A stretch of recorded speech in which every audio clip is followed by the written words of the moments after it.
Assalamualaikum warahmatullahi wabarakatuh. Alhamdulillah, berjumpa lagi bersama Ibu pembelajaran jarak jauh dalam jaringan BKTIK. Hari ini Kamis 30 Juli 2020.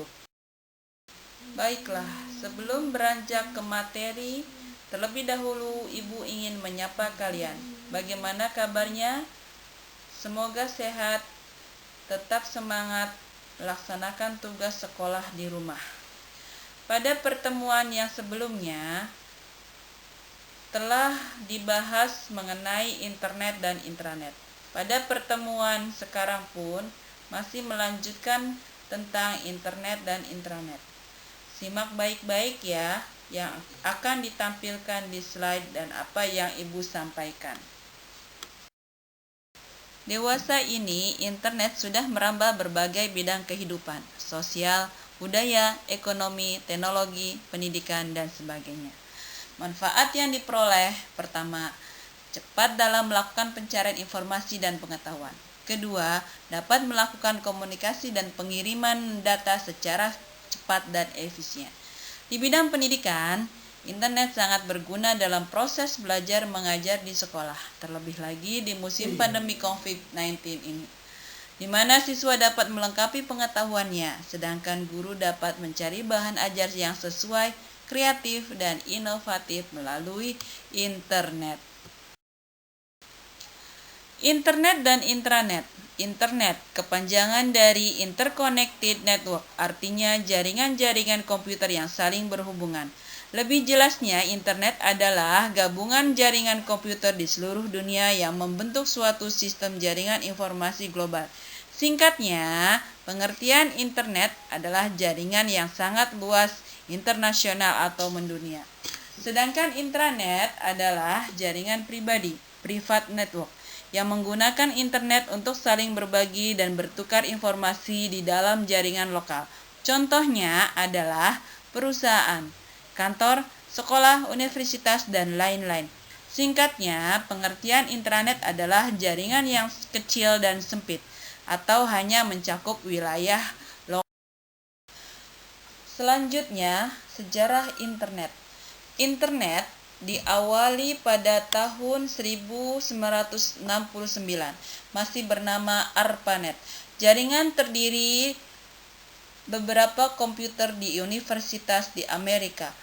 Muncul kata internet setelah ditemukan protokol TCP atau IP mampu menyatukan beberapa sistem jaringan yang berbeda.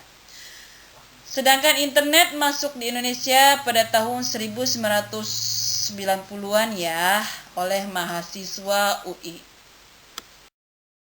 Selain sejarah internet, akan Ibu sampaikan sejarah intranet.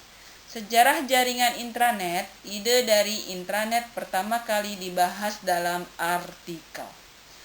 Artikel tersebut membahas tentang keunggulan sedikit internet untuk usaha di 1995.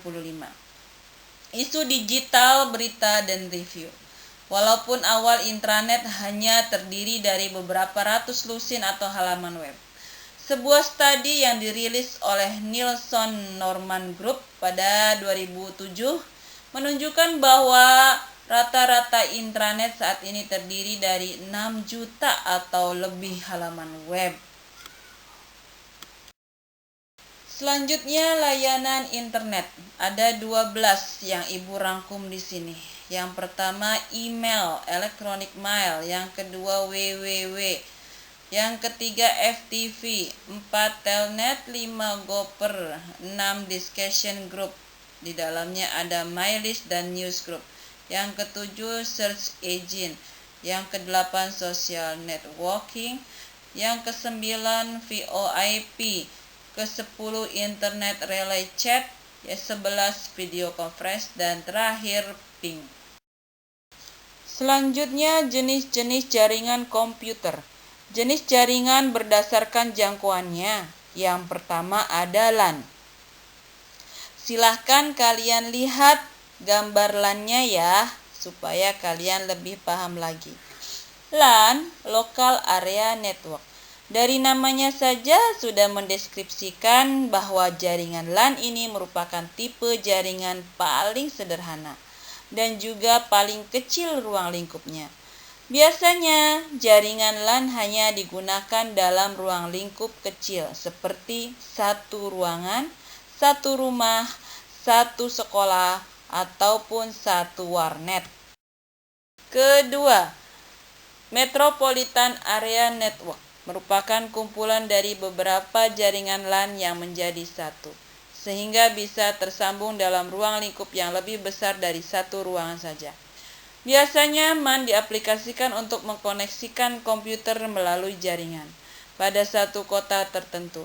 Namun di Indonesia, penggunaan MAN tidak berkembang dan jarang sekali digunakan. Coba dilihat gambarnya. Jenis jaringan komputer yang ketiga yaitu WAN.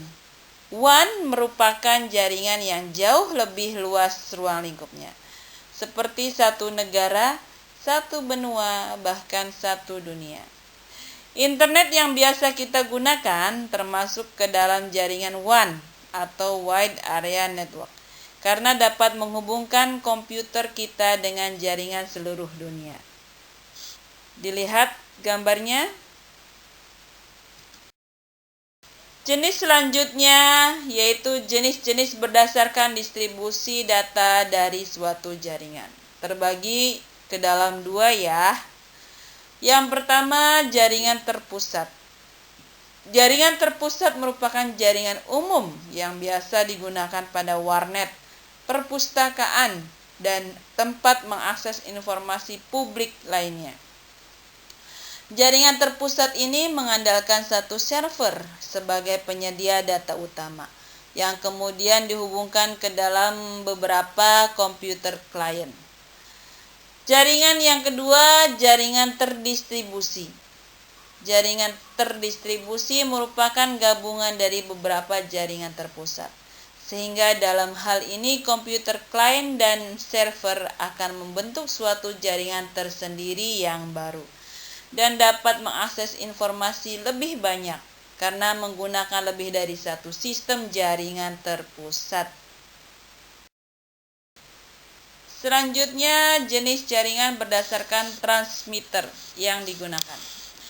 Jaringan kabel, seperti namanya, jaringan komputer ini dibentuk dengan menggunakan koneksi kabel antar komputer.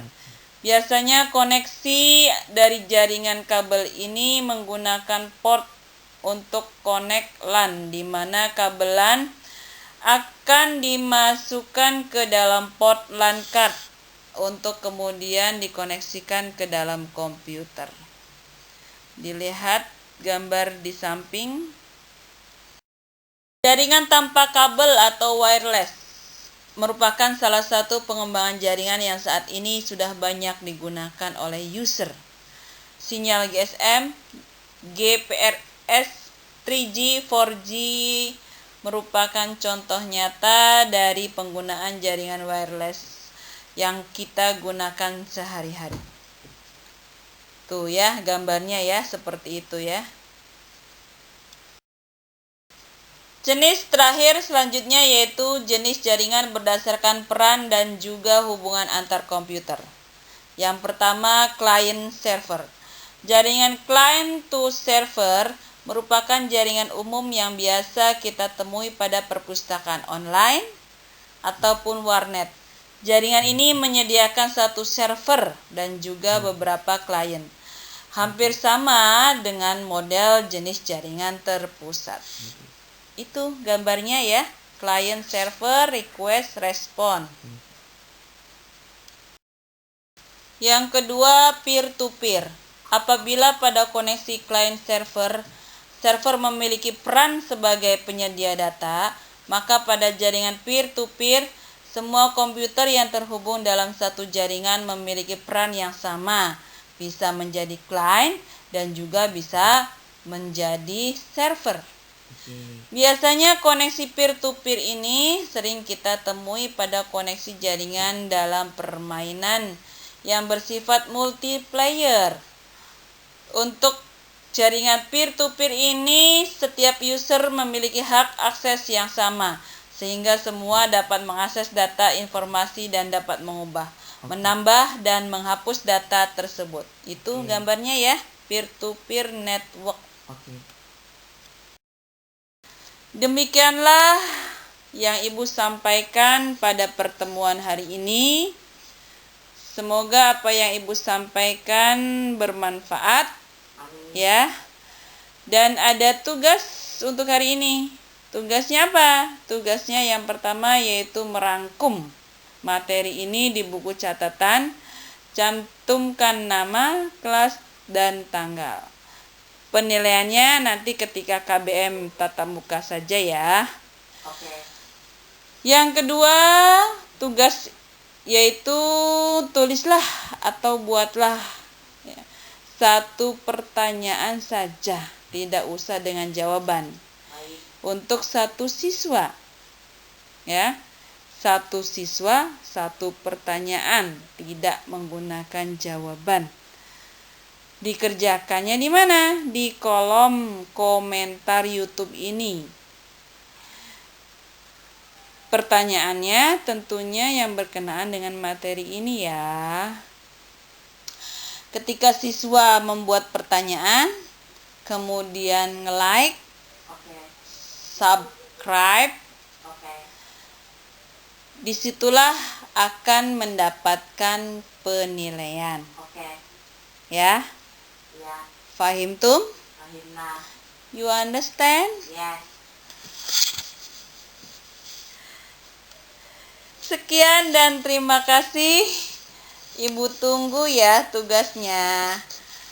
Hari ini juga Ibu tunggu dari jam 10 sampai jam 10 malam. Ya, dari jam 10 pagi sampai jam 10 malam. Sekian. Terima kasih. Salam sehat. Tetap semangat. Wassalamualaikum warahmatullahi wabarakatuh.